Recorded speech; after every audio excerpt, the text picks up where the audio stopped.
Greetings once again, my friends, and we actually have something very special for you today because through our mystical sources of the internet, we actually figured out that there was a secret release that was going to be happening. It was going to be a limited release of Dino Crisis the movie, and I can't begin to tell you guys how awesome and excited I am that Capcom finally released the rights to Dino Crisis the freaking movie. Holy crap, Alex, this is so amazing.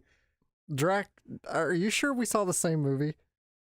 Well, yeah. I mean, it's Dino Crisis. We wandered around a mansion and we killed, and we were a sexy female protagonist, and we shot and killed the dinosaurs. Drak, that was Jurassic World. No, I'm pretty sure we saw Dino Crisis the movie because, I mean, Capcom has been wanting to give out those rights for years. I don't know why on earth you would think that this was Jurassic Park. Jurassic Park happened. I mean, why do you think this isn't Dino Crisis? What the heck, man? I'm sorry, Drak, but this was Jurassic World.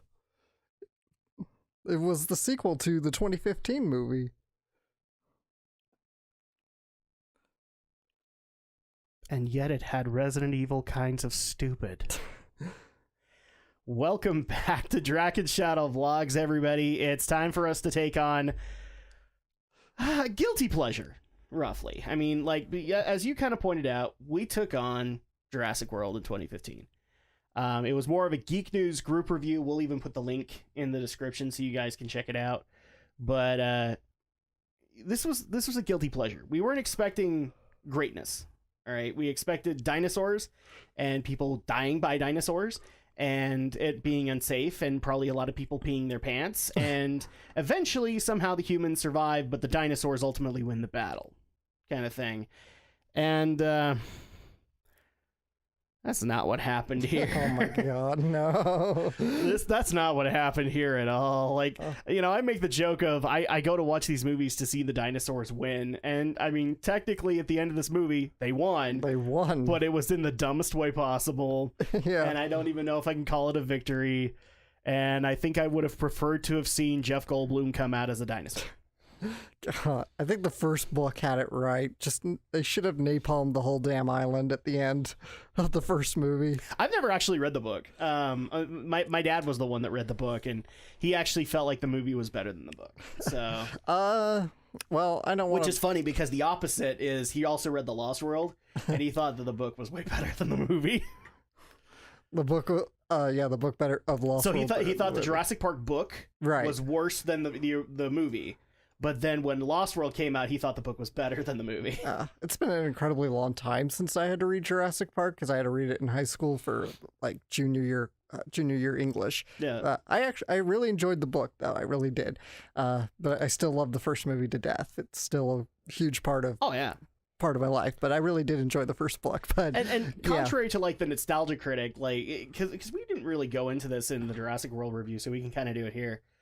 Unlike the nostalgia critic, I don't necessarily hate the other two movies. I think they're stupid as hell. And frankly, in some cases, they don't deserve, or their payoff does not merit the buildup you had to go through to sit through those movies, especially The Lost World.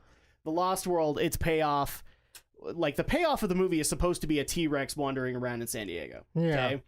And the build up to that with having to deal with all of the environmentalism and not realizing the crap that you are basically on the dinosaur's home turf and you are the one that's the prey, not the predator.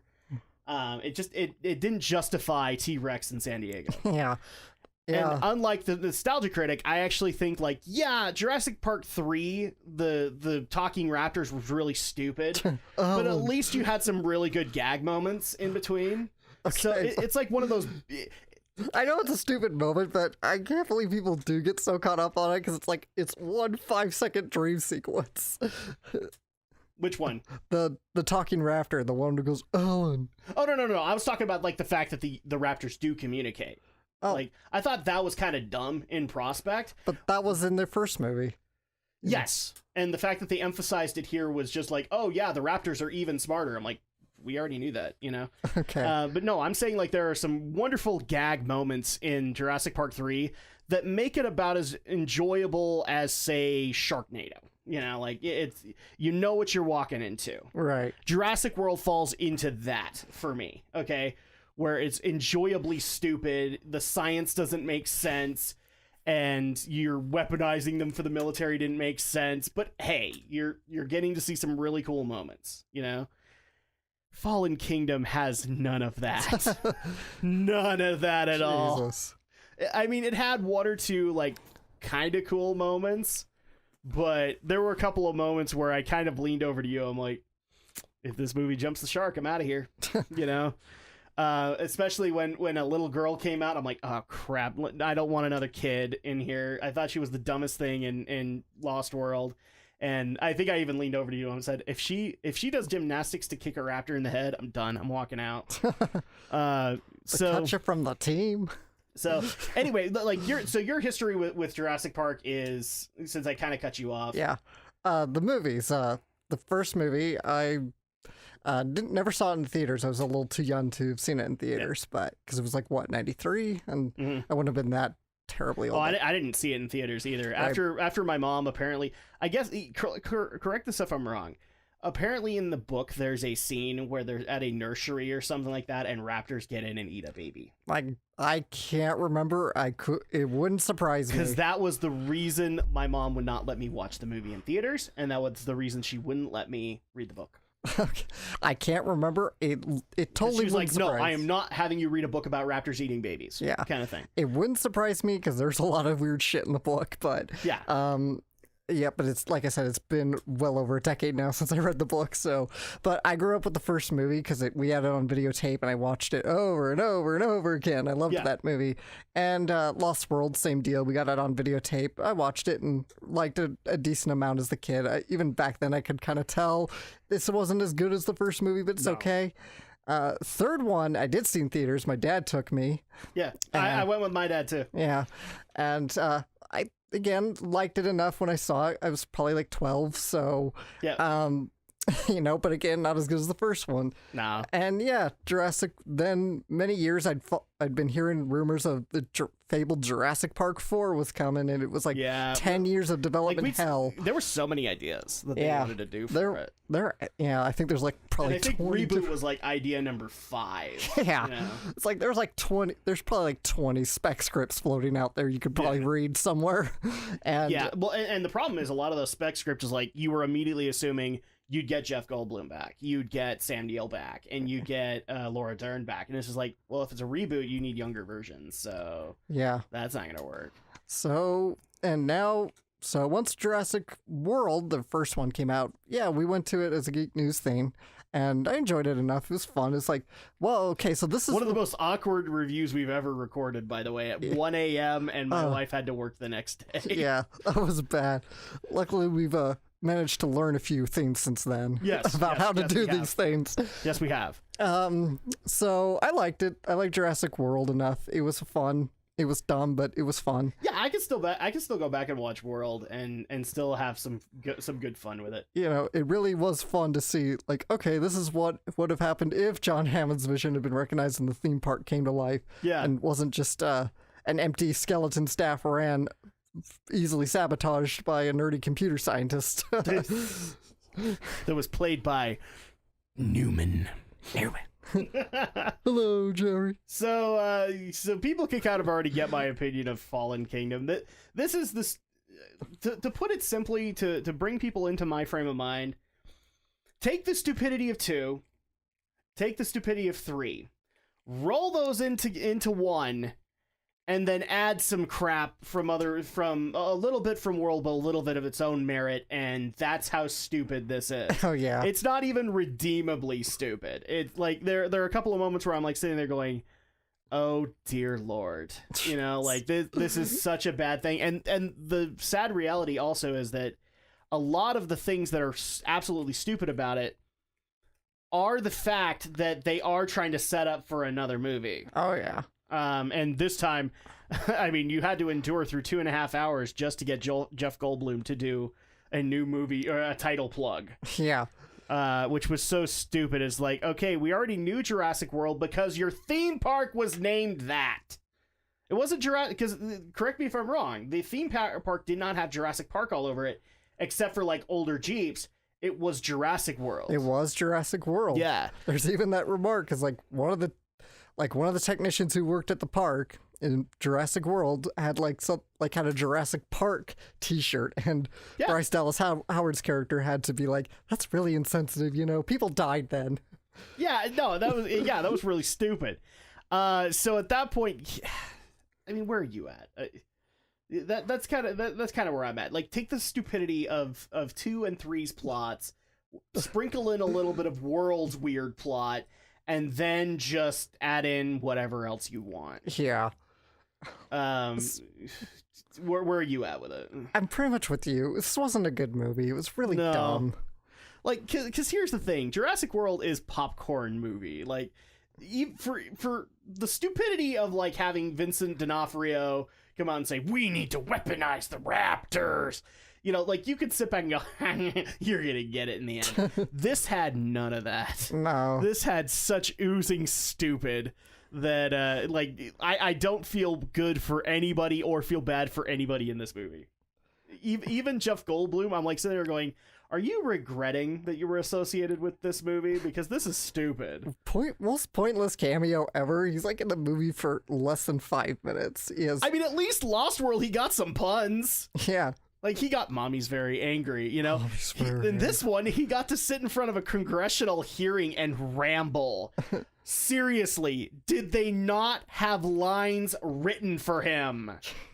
Did the director just say, "Look, Jeff, we love you, but we just need you to sit in this chair and be Ian Malcolm. Just be Ian Malcolm." But I had a script before that. I don't know what you're... Just be Ian Malcolm. And that's what I feel like we got.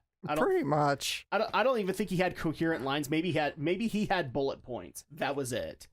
Like, he had to say this. Like, he had to say, "Life finds a way. And they were here before, and they'll be here after if we're not careful." Like, it's all the same talking points Malcolm has talked about from 1 through 2. But technically, he didn't talk about them because this is a reboot. Stupid logic for a stupid movie. This isn't a reboot. This is acknowledged direct continuity with the original Jurassic Park. Yes. So you can't argue reboot logic here because this is acknowledged continuity. Sorry about that. If I messed up the mics for people. I mean, at least with the first two, at least. I can't speak for 3, but no, I think they've officially said that maybe 1 is in continuity, but 2 and 3 are not. Because 2 has to be because Isla Sonar was acknowledged. It was, but remember, like, the original plan was they developed them on Sorna and then they moved them to Nublar. That's its relevance. Lost World is not relevant in this timeline because Sorna was taken care of. That's the best way that they've ever justified it, is it was taken care of, all the dinosaurs were moved. Right, okay. So at that point, like, Sorna is not even relevant in the world timeline, which is dumb because, and since 2 and 3 were both based on Isla Sorna, they don't count. Yeah. Kind of thing. So let's go ahead and get into it. The positives of this movie. What did this movie do right? I mean, I'm pretty sure it's Michael Giacchino again. His score is really good. I'm gonna say, like, his score is reminiscent of what the original, and I'm talking the original movie, like the original John Williams score. Yes. Yeah. Because I'm not... Like, I know that the John Williams scores were brought into Lost World and Jurassic Park 3, but they did have other compositions, right? Yes. And those did not match up to Williams. So at that point, like, this one does. It at least in a weird way. Like, it matches up, but it matches up in the fact that this is Jurassic World, not Jurassic Park, kind of thing. But anyway, go on. There is some good, decent staging. I mean, I liked the way the auction scene was kind of set and filmed, and you know you mean the evil auction of evil? Yeah, you know, the cages with the lights and everything was kind of cool looking. And I'm just gonna go ahead and say it. I'm gonna be making a lot of Resident Evil puns here today because as I pointed out to you at the end, I'm like, all you had to do was sub out Lockwood Estate with Spencer Mansion, and that's what you got here. I know. And frankly, like, I saw that auction, I'm like, dude, this is how like a tyrant would be auctioned off from Umbrella. This is how it would happen. Yeah, I thought the same thing. I even thought, like, oh my god, it's like, dude, we seriously need to play Dino Crisis now. Especially when the fact that Bryce Dallas Howard's character is named Claire, and there comes to be a little girl. I'm like, oh my god, we got plot elements of Resident Evil 2 all of a sudden. Yep, we do. It's like, if you just named the little girl Sherry, this would have been perfect. Will Maisie become pregnant? She might as well be. Well, she's already part dinosaur. Yeah, oh jeez. They didn't even hint at that. I was actually going to ask if you got that. Yeah. I have a feeling that's going to be a plot point for movie number 3. Oh jeez. Okay, so other positives. This is so laughably bad. You know, Ted Levine is deliciously evil, so because he plays great deliciously evil characters like that. I would see the difference is like, okay, I like the way that he played it, and the fact that they gave him the whole I pull teeth out of the dinosaurs to make a necklace. But I'm like sitting here in my head and going, you know, I can't remember who it was, but the guy in Lost World, the one who wanted to hunt a T-Rex, is he just a speck more evil? Because, I mean, he actually wanted to hunt the dinosaurs. This guy just wanted to collect stuff off of them.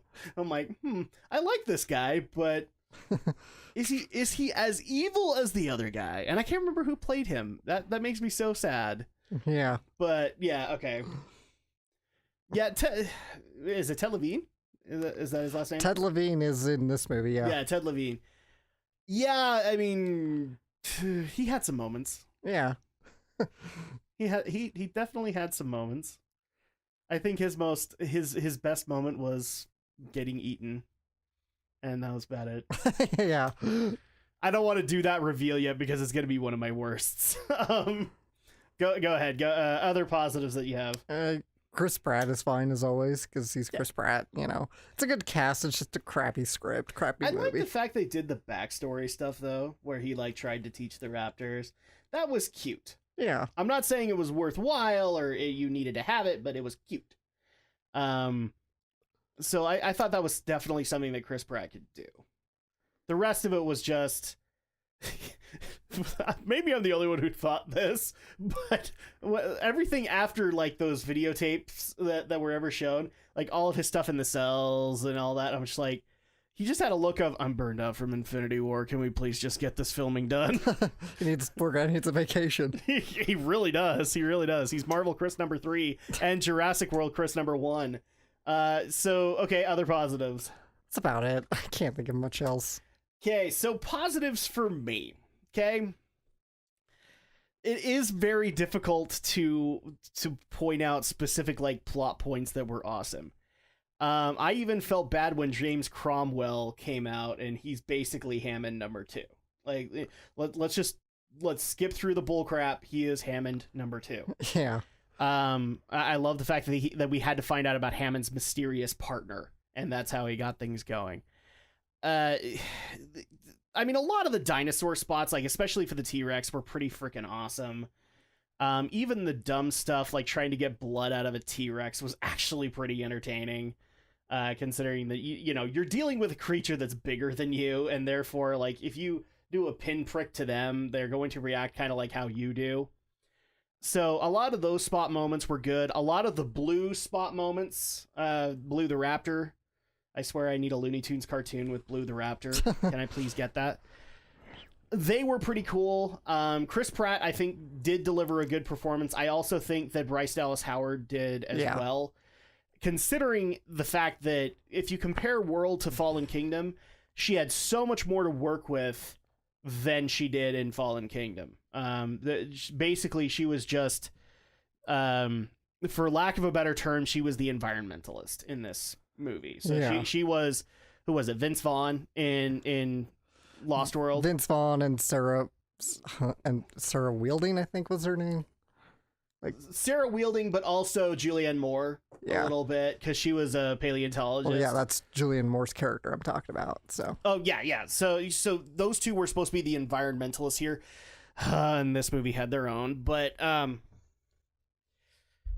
so I'm not saying that she did bad. I'm saying that considering the scope of her character in this movie compared to the previous one, she was okay.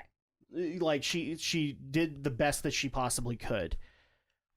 So yeah, you have the dinosaur spots. The score was to me, it was pretty good as of the island.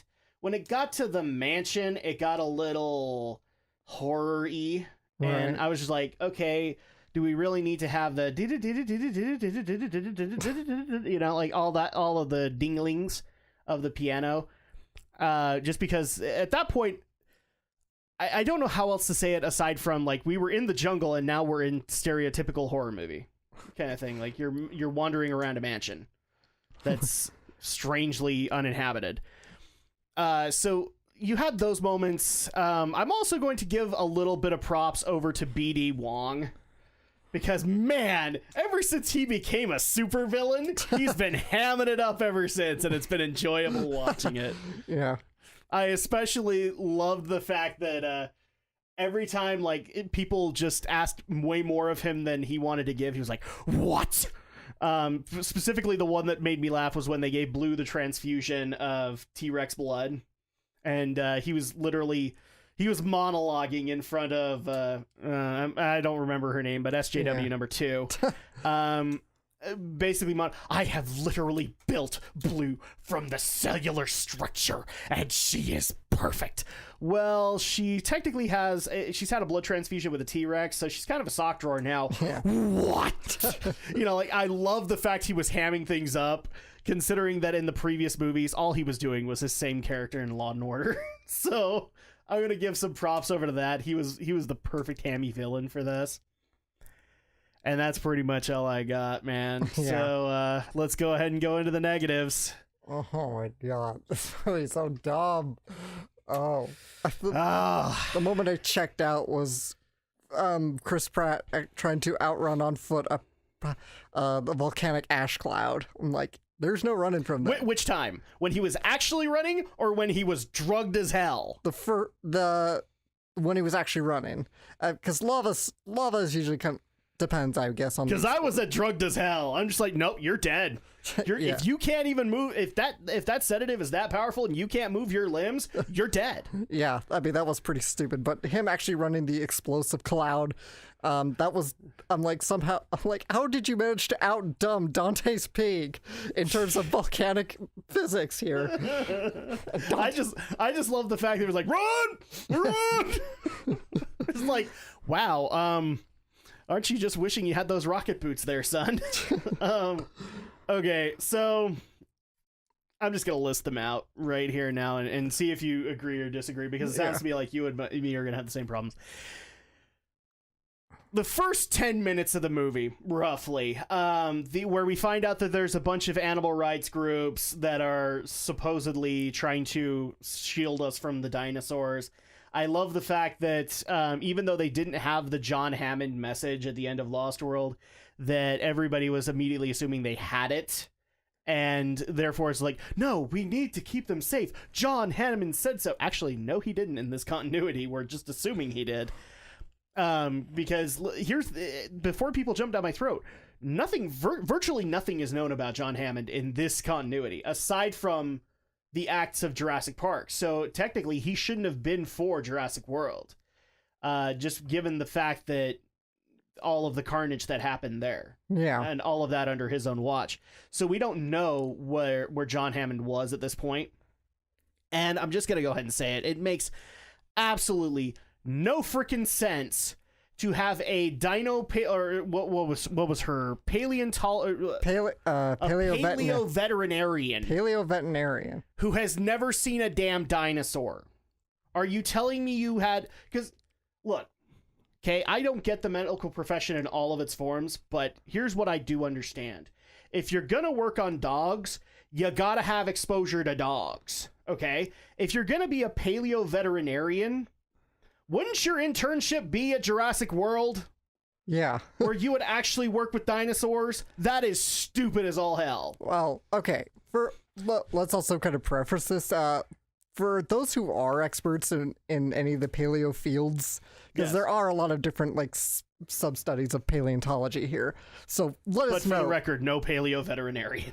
Is that a thing? I don't know. No, there's most of the time it's specializations in specific species. Because, like, there's like paleobotany, unless that's also something. Yeah, paleobotany is a thing. Because I'm like, okay, all right. So I'm like, I had no idea if this was like a But real veterinarian implicates that you're working on live animals. Yeah, veterinarian does like medical animals. Yeah.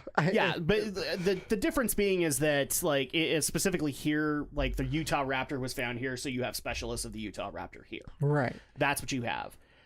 So the biggest thing that made me laugh was you're a paleo veterinarian who has absolutely no experience. Yeah. The fuck? What? I'm pretty sure your internship should have flown you out there for at least a month. And she's like, no, some people don't have to spend their entire life savings. You were on student loans. They need you to have experience. I'm pretty sure they flew you out there and there was a deal for marketing to be able to fly you out there. Yeah. Somebody created this field, so somebody must need somebody to work if at. Somebody created this field, then I'm pretty sure there was a politician like Bernie just sitting there going, we need to have access to this, and you need to be able to do your job right here, right now. So you had somebody there, and that was the other thing that made me laugh, is that they basically made it sound like nobody in Congress was on their side. I'm like, are you kidding me? I'm pretty sure you have some people on your side. So that first 10 minutes, absolutely stupid until we got to Lockwood. Lockwood, I was fine with. But I am going to say this. SJW number 1 and number 2 should not have been on the damn island. Don't totally take me at my word, but I feel like these might be like composite characters out of the Lost World novel that never made it on screen. Possibly. I would not be surprised by that. But like I'm sitting there going... Totally rewritten, mind you, but yeah. I feel like... Because I've never read the Lost World novel, only the first novel, and I know Lost World has like a bunch of different characters than what's in the movie.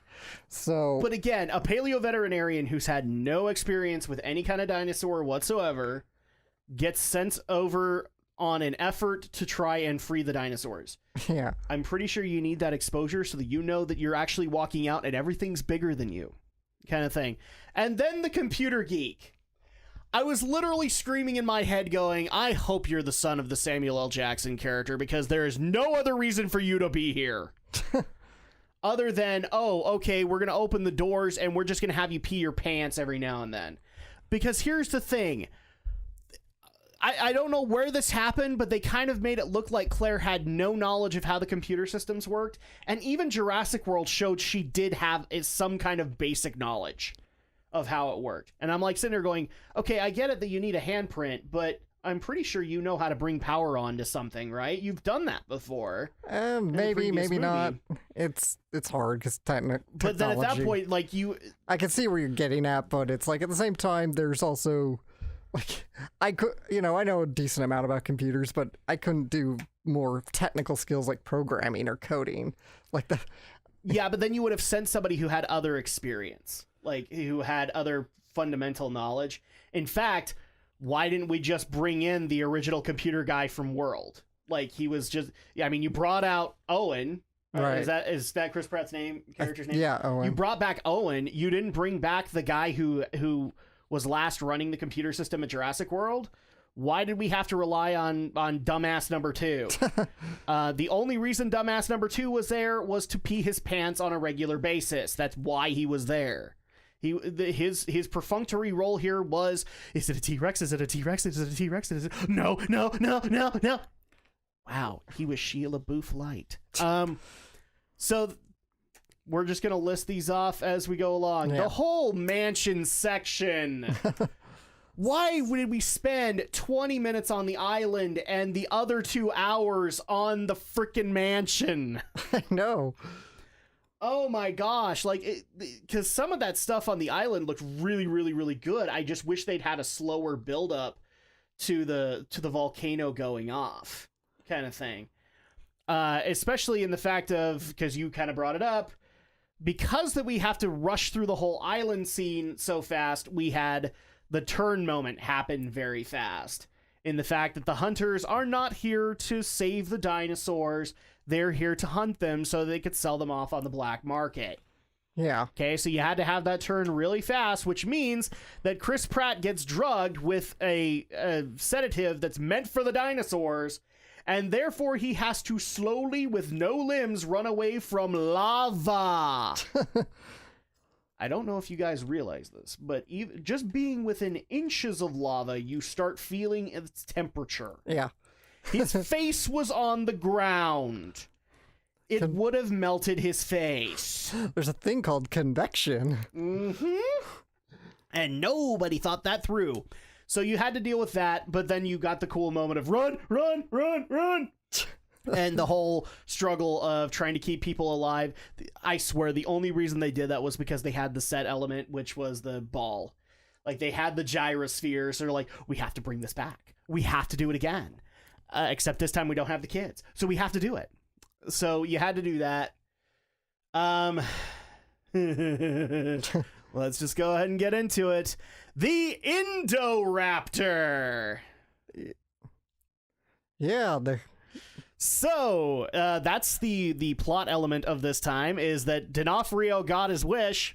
We have militarized dinosaurs, except this time we took the serial killer Saurus, the Indominus Rex, and we literally rebuilt it as a raptor. So basically, what every audience member in Jurassic World complained about the Indominus Rex, it was just a slightly bigger raptor. You officially acknowledged it as a raptor. Yeah, it's just a raptor. I feel like we should be letting Doug Walker know about this just so that he can have a rant about it. Because it was so stupid. And the best part, like, I remember seeing a few people literally hitting their heads like I was when the reveal happened. And it's just like, oh, so it looks more like a raptor that can crawl on all fours. But way more psychotic.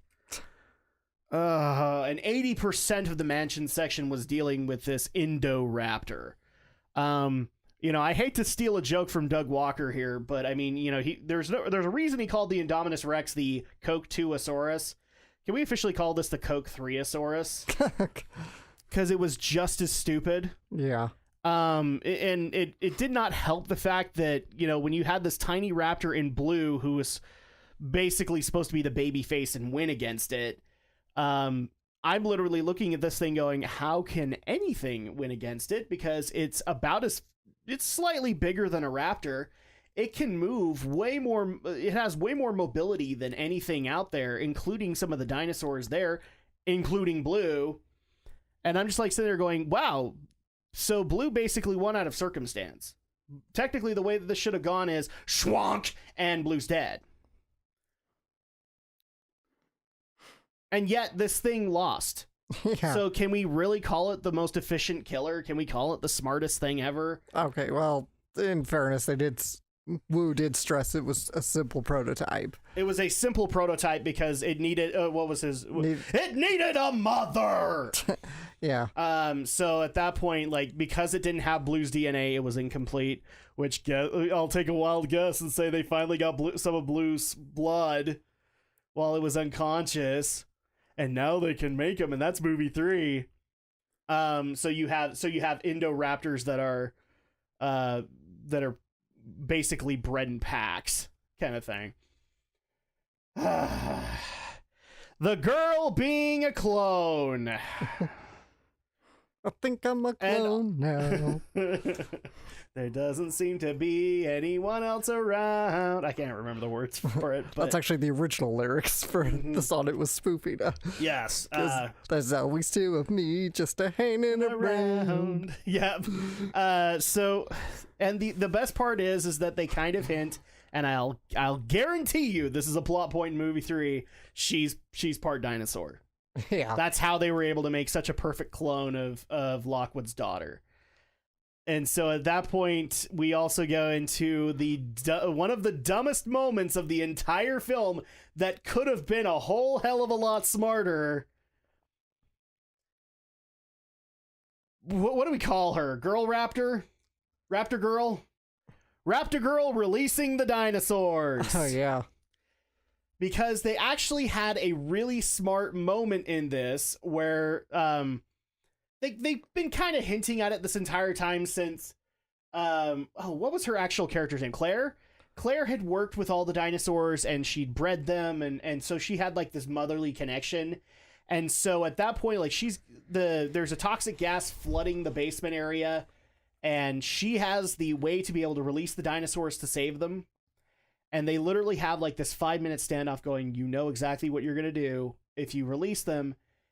And she did probably the most responsible motherly thing to do here. And she shut down the button. She was not gonna press it. She wasn't gonna let him out. And then that was overridden with stupid when Maisie or Raptor Girl pressed the button for her. And her reasoning, they're like me. They're alive like me. Yeah, they're alive like me. God, that was awful.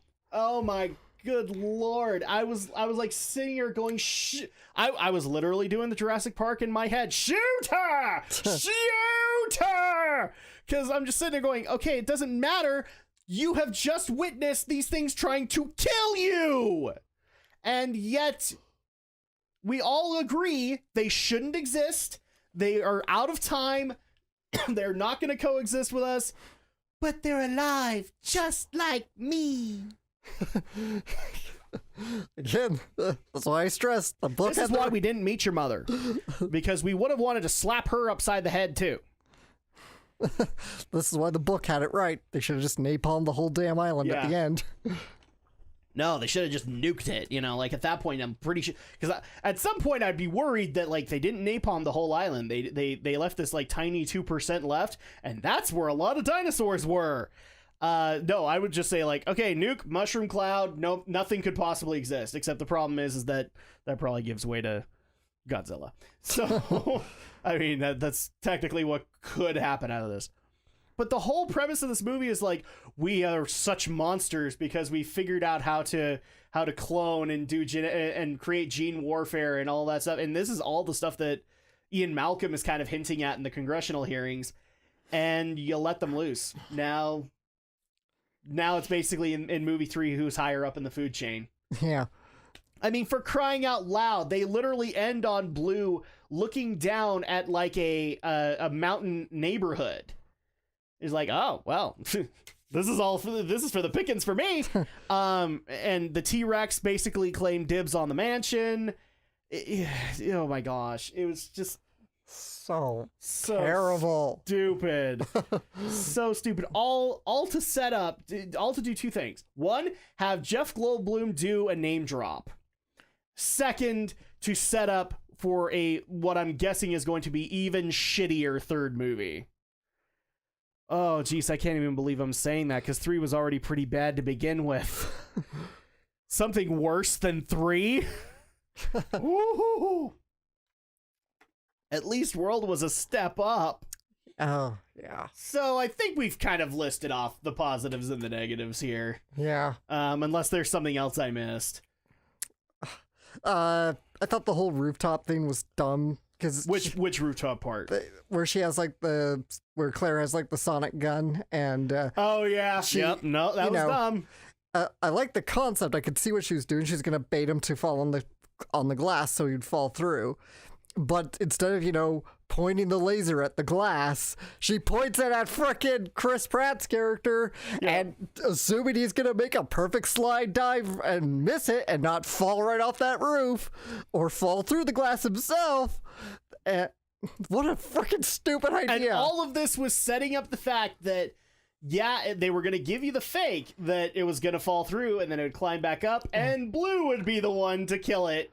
Okay, well, I liked that, which I liked. I liked when Blue came to the rescue there, but the whole friggin' concept of her pointing it at him to get the raptor to move was retarded as hell. See, at that point, I was also screaming, "Shoot her!" But the problem is that was probably the jammed gun that Owen was using.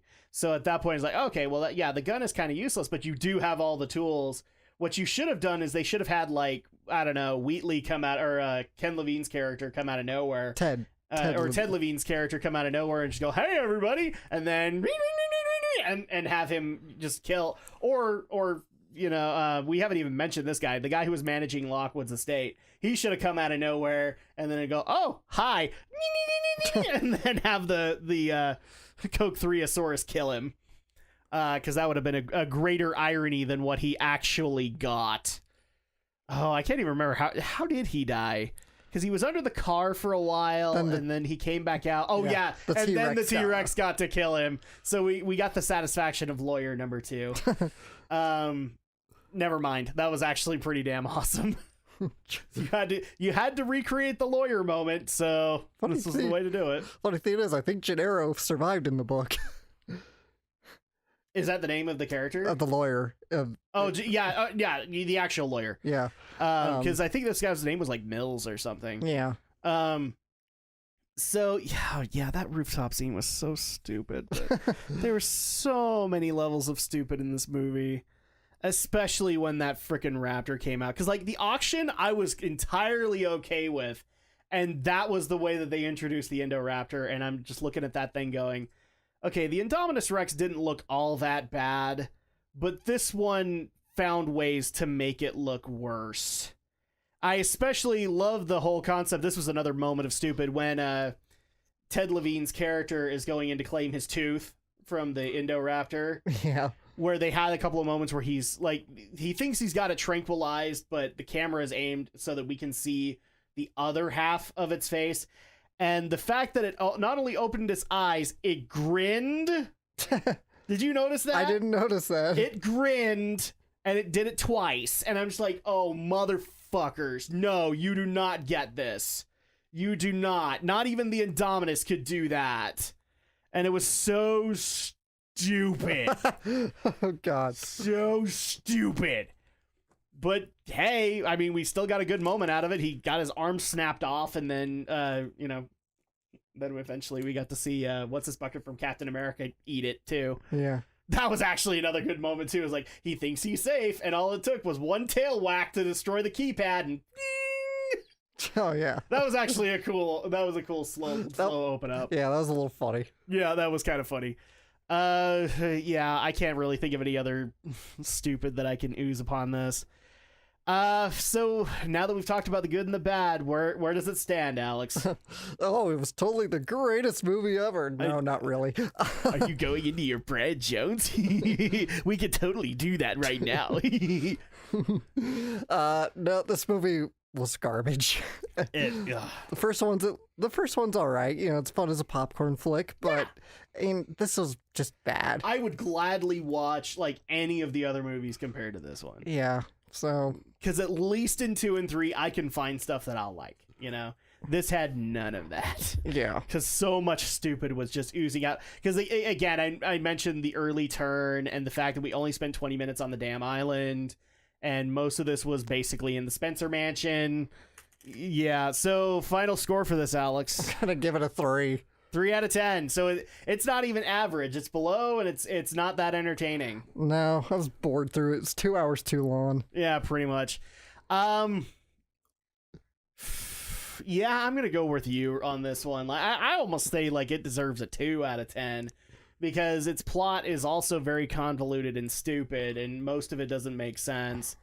And that's saying a lot for me, guys. I'll take a lot of pseudoscience and a bunch of stuff to be able to justify it, but nothing here made a lick of sense. Characters' motivations were really weird. The only one that made sense was frickin' BD Wong, and that was just because all he wanted to do was create the perfect dinosaur, okay? And I swear he's coming back in movie 3 and he has to be a dinosaur. It's like, I found the only way to create the perfect dinosaur, and that is to make me a dinosaur. God, I hope that happens.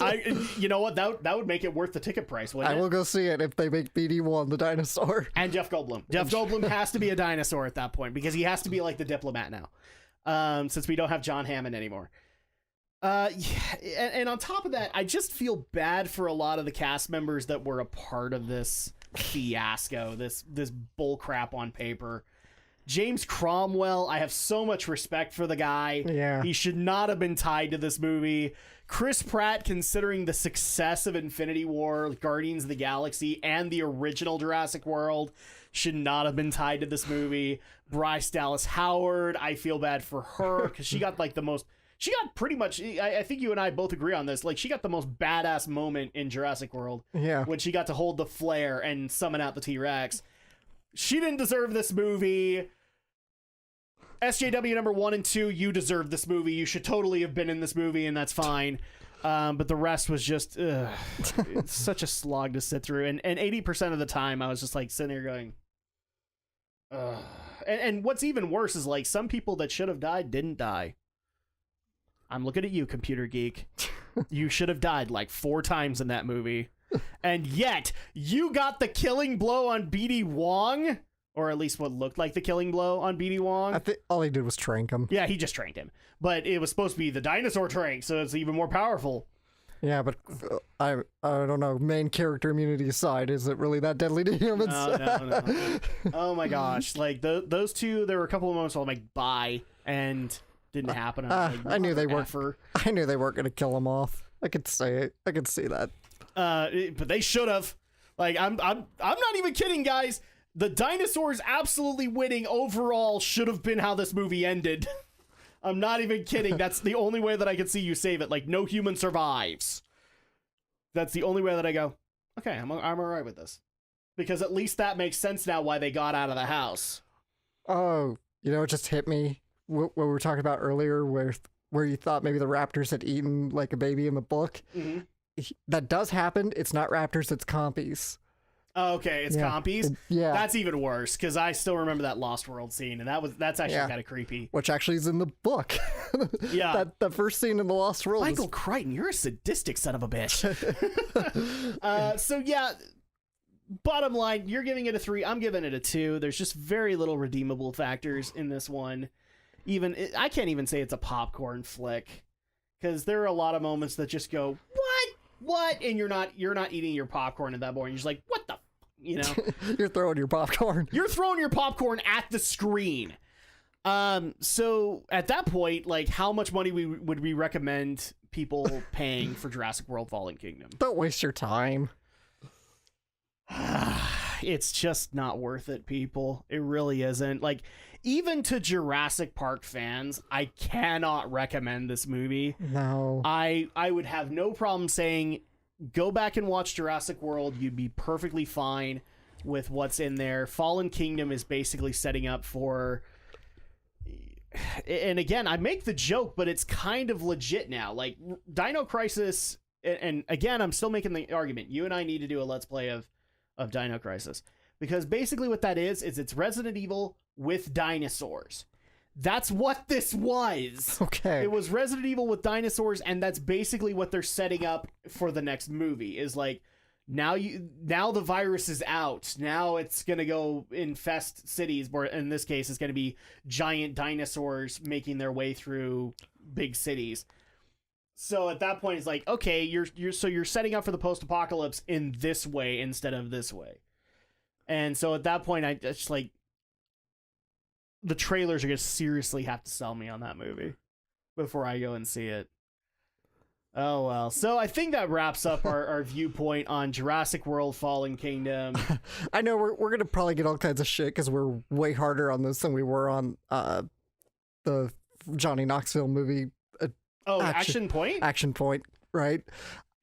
Were we supposed to be harder on it? I'm sure we were because that movie's pretty bad too, but I feel like, a few friends together, a few beers, you'll have fun with Action Point. Oh yeah. No. There's so much to just riff on with that movie. This movie's just beyond stupid. Fallen Kingdom, like, I was like sitting there going, with this, the only way I could figure as to making it more entertaining is to have you, me, Aldo, and Romney sitting there watching it and having a commentary track. Okay? That's how that movie gets more entertaining. We need to MSTK this. We do. We need to do MST3K this thing, and maybe we'll do that. I don't know. It's something we've been hinting at for years. Maybe we'll have to actually just bite the bullet and do it. But yeah, I think that goes ahead and wraps things up for Jurassic World: Fallen Kingdom. We can't recommend this to you guys. Just don't go see it. Like, if you absolutely have to see it, rent it on Netflix. I wouldn't even say rent it. Wait until your dingus of a friend buys it and just borrow it. Kind of thing. Because here's the thing. We all have that friend. There's like, oh, no, it's still a Jurassic Park movie. I still gotta own it. No, you don't. No, you don't. But I'll borrow it from you, and I'll show people how stupid it is. And for the next movie, we're going to be taking on... Ant-Man and the Wasp. Ant-Man and the Wasp. So hopefully we'll be able to get this bad taste out of our mouths. With Ant-Man and the Wasp. We'll see you guys then. This time with 100% more ants and 100% less zombie dinosaurs.